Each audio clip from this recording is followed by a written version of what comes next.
কি ভাই বোনেরা, আপনাদের কি মনে আছে এই ট্রেন্ডিংয়ের কথা?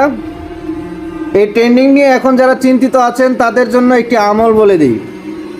যদি আপনারা আপনাদের সঙ্গে অনেক কিছুই ঘটতে দেখতে পান যা আগে ঘটেনি, এরকম যদি কখনো হয় তাহলে একটি আমল বলে দিই, যে আমলটি থেকে আপনি এর থেকে পরিত্রাণ পাবেন। কোরআন থেকে কিছু আমল বলে দিই।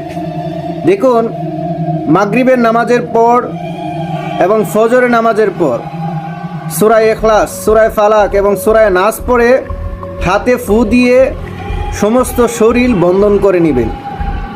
মাগরিবের নামাজের পর এবং ফজরের নামাজের পর হাতে ফু দিয়ে, হালকা তুতু সহ ফু দিয়ে মাথা মাসে সহ সমস্ত শরীর মাসে করে নেবেন। যদি আপনার সঙ্গে কোনো কিছু আগের থেকে ব্যতিক্রম ঘটে থাকে, সব কিছু নিয়ে লাফালাফি করতে নেই, বুঝছেন? মানুষ অনেক কিছুকে গাছের ফল মনে করে, কিন্তু সব ফল ফল নয়, সব ফল খাওয়া যায় না। এখন যারা করেছেন পস্তাইতেছেন হয়তো অনেকেই। তো এই আমলটি করবেন, আশা করি এর থেকে মুক্তি পাবেন।